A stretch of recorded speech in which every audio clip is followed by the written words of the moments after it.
আসসালামু আলাইকুম। আসাদ বার্সা হাউসে আপনাদের সকলকে স্বাগতম। আশা করি আপনারা ভালো আছেন, আপনাদের পাখিও ভালো আছে। আপনাদের মাঝে আবারও আজকে আরও একটি ভিডিও নিয়ে চলে আসলাম যে পাখির বাচ্চা প্যারালাইজড হয় কেন।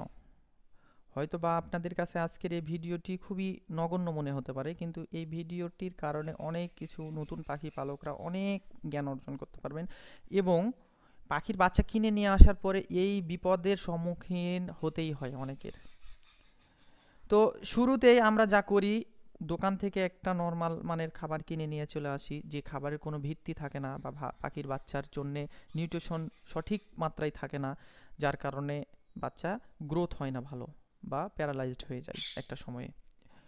তো পাখির প্যারালাইজড হওয়ার কারণ হচ্ছে তার শরীরে শতকরাই 60%, শতকরাই 60% যদি নিউট্রিশন না থাকে তাহলে পাখির বাচ্চা প্যারালাইজড হবে বা বিভিন্ন রোগের সম্মুখীন হবে। তো শরীরে নিউট্রিশন না যাওয়ার কারণটা কি? শরীরে নিউট্রিশন না যাওয়ার কারণ আমরা করি কি, দোকান থেকে বাচ্চা কিনে নিয়ে আসলাম বা বাজার থেকে বাচ্চা কিনে নিয়ে আসলাম। বাচ্চা কিনে নিয়ে আসার পরে ছাতু খাওয়াই বা বেসন খাওয়াই বা দেখা যাচ্ছে ডাউল খাওয়াই। তা আমি বারবার বারণ করি আপনাদের, ছাতু, বেসন, সেরেলাক এগুলো দিবেন না। কারণ ছাতু, যেমন ছাতুতে কোনো প্রকারের নিউট্রিশন থাকে না, ওতে কোনো প্রকারের প্রোটিন বা ভিটামিন থাকে না, পাওয়া যায় না। এবং ছাতু এমন একটি মারাত্মক একটা খাবার যা পাখির বাচ্চার স্টোমাকের মধ্যে গিয়ে একটা মোটা পর্দা বা লেয়ার তৈরি করে, যা পরবর্তীতে আপনি কোনো প্রকারের ভিটামিন সাপ্লিমেন্ট যদি ইউজ করেন তা পাখির আর শরীরে যাবে না।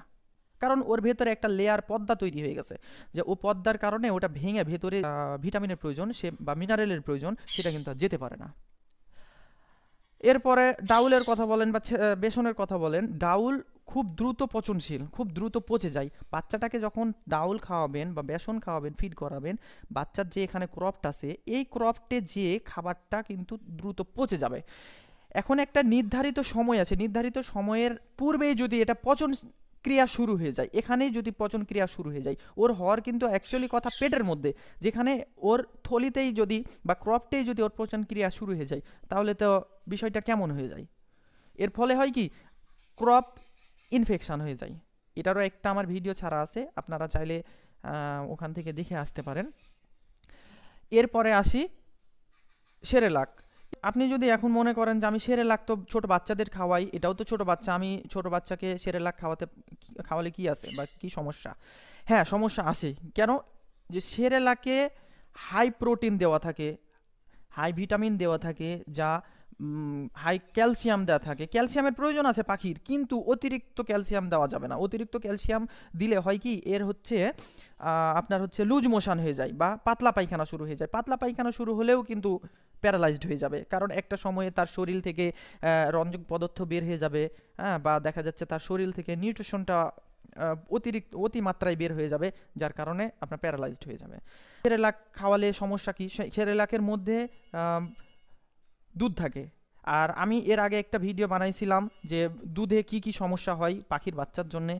একটা ছোট পাখির বাচ্চার জন্যে দুধ একদম বিষ। শুধু পাখির বাচ্চার ক্ষেত্রে না, পাখি জন্যে দুধ একেবারে বিষ। কেননা পাখির আপনার হচ্ছে দুধের ল্যাকটিক অ্যাসিড ভাঙতে পারে না। ওর পেটে ডাইজেস্টিক সিস্টেমটা এমন নয় যে সে দুধটাকে ভেঙে প্রোটিনে রূপান্তরিত করবে বা নিউট্রিশনে রূপান্তরিত করবে। এইরকম আল্লাহ এদের মধ্যে এই ক্ষমতাটা দেয় নাই। অবশ্যই আমাদের হচ্ছে সেরেলাক অ্যাভয়েড করতে হবে। এরপরে আসি, আমরা করি কি, পাখির বাচ্চাকে একটা নিয়ে আসার পরপরই সরাসরি বক্সে রেখে দিই। যেমন দেখাই যে এইরকম সবার সরাসরি নিয়ে এসে বক্সে রেখে দিই। তো এখানে এইভাবে সরাসরি বক্সে রাখা যাবে না। কেননা এভাবে যদি সরাসরি পাখির বাচ্চাকে রাখেন, তাহলে এর যে পায়ের এই যে এই অংশগুলো আছে না, এই অংশে কিন্তু লিগামেন্ট আছে, এ আঘাত পাই বা দুর্বল হয়ে পড়ে। এই যে কারণ হচ্ছে যে এর ভেতরে যখন বাচ্চাটা রেখে দিবেন, দেখেন ও কিন্তু স্লিপ করছে। এই স্লিপ করার কারণে, এই যে স্লিপ করছে, এই স্লিপ করার কারণে কিন্তু এর যে পায়ের লিগামেন্ট আছে এই লিগামেন্টটা আঘাত পাচ্ছে। এই আঘাত পাওয়ার কারণেই কিন্তু এই পাগুলো আর কাজ করবে না, একটা সময়ে শিকড়া হয়ে যাবে, শক্ত হয়ে যাবে বা এরকমভাবে সলিড হয়ে পড়ে থাকবে। আবার আমরা করি কি আরও একটা আমাদের ভুল, যে আমরা বাচ্চাকে নিয়ে সরাসরি কোথাও এইভাবে নিয়ে তাকে খেলা করি বা রেখে দিই বা ছেড়ে দিই, এরকম করা যাবে না কোনো জায়গাতে। কারণ এই যে দেখেন ওর পা কিন্তু স্লিপ করছে। আমি আসলে যে কোনো ভিডিওটি নিয়ে আসি আপনাদের মাঝে পুরোপুরি প্র্যাকটিক্যালের উপরে, যেন আপনারা তাই তাই অ্যাপ্লাই করতে পারেন। তো এই যে এখানে যে পাটা স্লিপ করছে, এখানেও কিন্তু একই অবস্থা, যে ওর পায়ে কিন্তু আঘাত পাবে। বা কোথাও যদি আপনি মনে করেন যে আমি নিচে রাখলাম বা ছেড়ে দিলাম, যখনই যেই জায়গাতেই রাখুন না কেন, যেই সিচুয়েশনে রাখুন না কেন, এই যে দেখুন, এই যে দেখুন, এবং এখানে যে পাটা ও স্লিপ করছে, ও গ্রিপ করতে পারতেছে না। ও গ্রিপ না করতে পারার কারণেই কিন্তু ওর এই পায়ের যে এই সকল জায়গাতে লিগামেন্ট আছে, রগ আছে, ধমনী আছে, এগুলোতে বাধা পায়, আঘাত পায়, যার কারণে এটা একটা সময়ে প্যারালাইজড হয়ে যায়। আচ্ছা, আপনারা আবার ভাবেন না যে আমার পাখিটা অসুস্থ বা শুয়ে যাচ্ছে কেন। আসলে মূলত ও বক্স থেকে সরাসরি বের করে নিয়ে এসে আপনাদের মাঝে ভিডিওটি করতেছি, এই জন্য মানুষ দেখে ভয় করতেছে বা আমাকে দেখে ভয় করতেছে। দেখ, এ ছেড়ে দিলে কিন্তু এ পালিয়ে যাবে। হ্যাঁ, এই যে পালিয়ে যাচ্ছে। হ্যাঁ, কিন্তু এই বাচ্চাটা আপনার এর আগে আমি একটা ভিডিও করছিলাম যে ছোট বাচ্চাকে টেম করার উপায়টা কি। এটা কিন্তু ছোট বাচ্চা, হ্যাঁ, 24-25 দিনের বাচ্চা, কিন্তু তারপরে মানুষকে দেখে ভয় করছে। তা আসলে ভিডিও তৈরি করার আছে আমার, আপনারা চাইলে ওখান থেকে দেখে আসতে পারেন যে টেম করার উপায়টা কি, পদ্ধতি কি, আমি A to Z ওখানে তুলে ধরে রাখছি। আচ্ছা, এবার আসি টপিকে। তো আপনারা একটা জিনিস খেয়াল করে দেখবেন, আমি যতগুলো ভিডিও ছাড়ছি প্রতিটা ভিডিওতে বা যতগুলো ভিডিও আছে, হয়তো বা আপনাদের নজর আসছে কি না, প্রতিটা ভিডিওতে আমি সবসময় নিচে কাপড় দিয়ে রাখি। কারণ ওকে গ্রিপ পেতে দিতে হবে। কারণ এই যে নখটা দেখতেছেন, এই নখে আঘাত পাবে, এ পায়ের এ জায়গায় গোড়ালিতে আঘাত পাবে, বা এ হাঁটুতে আছে, এ জায়গাতে আঘাত পেতে পারে। কিন্তু ও এখানটাতে কম ফুট আছে, এই যে দেখেন কত সুন্দর হাঁটতে পারছে, কিন্তু এর সামনে যেয়ে কিন্তু স্লিপ করতেছে। তো যেইখানেই নেন না কেন, আপনারা বাইরে বাচ্চাটাকে নিয়ে খেলা করতেছেন বা বাচ্চাটাকে নিয়ে ইয়ার উপরে রকের উপরে রাখতেছেন, অবশ্যই ডাইরেক্ট রাখবেন না, কোনো কাপড় দিয়ে, বা ওকে নিয়ে থাকবেন কাপড় দিয়ে, বা টেম করার জন্য যে বিষয়গুলো আমি দিয়ে দিয়েছি, ও কাজ করার সময়ে আপনি কাপড় নিয়ে নেবেন, তাহলে যেন ও গ্রিপ পাই। আচ্ছা, এবার আসি বক্সে সরাসরি দিব না। বক্সে যে দিব না, তো এটার ক্ষেত্রে আমরা কি করতে পারি সরাসরি না দেওয়ার কারণে? কারণটা কি? কারণ তো আপনাদের বললাম যে স্লিপ করবে বা ওর পায়ের লিগামেন্টে আঘাত পেতে পারে। তো আমরা শুরুতেই এর ভেতরে ব্রিডিং ম্যাটেরিয়ালস দিয়ে দিব। ব্রিডিং ম্যাটেরিয়ালস অর্থাৎ এই যে গুঁড়া বলে, এ টাইপের একটু বড় বড় গুঁড়াগুলা, এগুলো দিয়ে দিবেন। একবারে আটার মতো ছোটোগুলো দিবেন না, কারণ ক্রফটে গেলে আবার প্রবলেম হবে। তো এটা ব্রিডিং ম্যাটেরিয়ালসটা এর মধ্যে দিয়ে দিবেন। কমপক্ষে আপনার 1.5 থেকে 2 ইঞ্চি এটা পুরুত্ব হতে হবে, মোটা হতে হবে। কারণ 1.5 থেকে 2 ইঞ্চি যদি আপনি পুরুত্ব না করেন, তাহলে হবে কি যে আপনার ওই যে আবার আগের মতো গ্রিপ স্লিপ করবে। আচ্ছা, ও যখন পায়খানা করবে বা পুক করবে, তখন এখানে কিন্তু এটা ভিজে যাবে। আর ভিজে যদি যায়, ওর উপরে বসে থাকলে আবার ফের দেখা যাচ্ছে অন্য রোগের সম্মুখীন হতে পারে সে। যেমন ঠান্ডা লাগতে পারে, বা দেখা যাচ্ছে তার শরীরে জীবাণু প্রবেশ করতে পারে। তো এই জিনিসটা আপনার কমপক্ষে, আমি আপনাদের ভিডিও প্র্যাকটিক্যালে দেখানোর জন্যে আমি একটা প্লাস্টিকের বাটি নিছি, আর এখানে ব্রিডিং ম্যাটেরিয়ালস রাখছি। কমপক্ষে এতটুকু আপনাকে মোটা রাখতে হবে। আপনাদের দেখাই কতটুকু। এই আমার আঙ্গুলের 2 আঙ্গুলের মতো মোটা এটা। এতটুকু আপনাকে গ্যাপ রাখতে হবে, যেন আপনি এর উপরে এই বাচ্চাটাকে রেখে দিলে যেন এই যে কমফুট, সে কমফুট থাকে। এবং কখনো পায়খানা করলে যেন এই নিচের অংশে, কখনো যদি ইনকেস এ পায়খানা করে, তো পায়খানার যে মল আছে বা পানি আছে, কমপক্ষে এত দূরে থাকবে। যদি এত দূরে থাকে, তাহলে আপনারা ভেবে দেখুন যে এখান থেকে এ পর্যন্ত গ্যাপ আছে। ঠিক আছে, তাহলে এটাতে হবে কি যে ওর ঠান্ডা লাগার সম্ভাবনা কম থাকবে, বা অন্যান্য রোগের সম্মুখীন হবে না। হ্যাঁ, তারপরেও দেখা যাচ্ছে অনেকেই বলেন যে ভাই এগুলো তো আমাদের এখানে পাওয়া যায় না।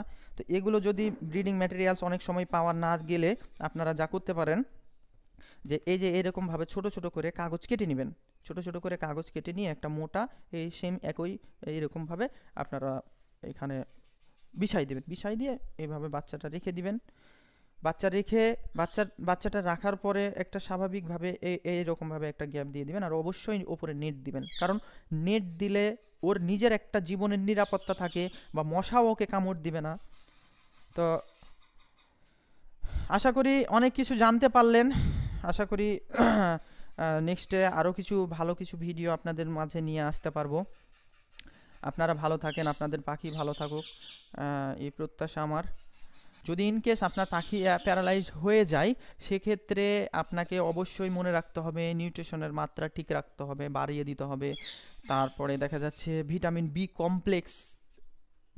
কমপ্লেক্স আপনাকে ইউজ করতে হবে। ভিটামিন বি 1, বি 6, বি 12, হ্যাঁ, এই ভিটামিনটা আপনাকে এই সাপ্লিমেন্টটা আপনাকে ইউজ করতে হবে। এবং আপনার আরেকটা কারণে প্যারালাইজড হতে পারে, তা হচ্ছে ভিটামিন ভিটামিন ডি 3, যা সূর্যের আলোতে পাওয়া যায়। তাকে যদি সানলাইট ঠিক মতো না দেন সকালে, বা যদি না দেওয়ারই পরিস্থিতি থাকে, সেক্ষেত্রে ভিটামিন ডি 3 বিভিন্ন রকমের মেডিসিন পাওয়া যায়।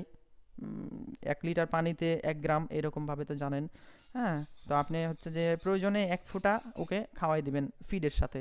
অথবা আপনি আরেকটা ইউজ করতে পারেন, তা হচ্ছে যে একটু আগে বললাম নিউরোবি বা নিউরালজিন। হ্যাঁ, এটা নিউরালজিন আমি নিজেও ব্যবহার করি, কারণ হচ্ছে এতে vitamin B complex, vitamin B 1, B 6, B 12 আপনাকে দিতেই হবে, এটা আপনাকে ইউজ করতে হবে। আমি আরেকটা বলে দিই, আপনার হচ্ছে লিভার টনিক বা হেপাটোভেট আমি ইউজ করি, খুবই ভালো এবং রেজাল্ট। আর হচ্ছে যে এই দুইটা আপনাকে ইউজ করা লাগবে, কন্টিনিউ ইউজ করা লাগবে। কারণ যখন আপনি হেপাটোভেট ব্যবহার করবেন বা লিভার টনিক ব্যবহার করবেন, শরীরের মধ্যে, বডির মধ্যে কোনো প্রকারের জীবাণু প্রবেশ করবে না। এই যে পায়খানার মাধ্যমে কিন্তু ওর জীবাণু মুখে প্রবেশ করতে পারে বা ওর শরীরে যেতে পারে। তো সেক্ষেত্রে আপনার লিভার টনিক ব্যবহার করলেন, আর ও কিন্তু জীবাণুনাশক এবং নিজেও একজন ভিটামিন। আর এটা হচ্ছে যে তার নিউট্রিশন ঠিক রাখার জন্যে, বা দেখা যাচ্ছে যে তার শরীরের ভেতরে যে বিভিন্ন রকমের স্নায়ু আছে, এগুলো পরিচালনা ভালো করে আর কি। স্নায়বিক দুর্বলতা থাকবে না এই ওষুধটা ব্যবহার করলে। তো আশা করি আপনারা কিছু জানতে পারলেন। আর আপনাদের যদি আমার ভিডিওটা ভালো লাগে অবশ্যই ফলো দিবেন। আমার শুধুমাত্র ভিডিও বানায়ে আমার নিজের কিছু ভালো করা এমনটা না, আপনাদের উপকারে আসে। তো ভালো লাগলে অবশ্যই আমাকে কমেন্ট করবেন।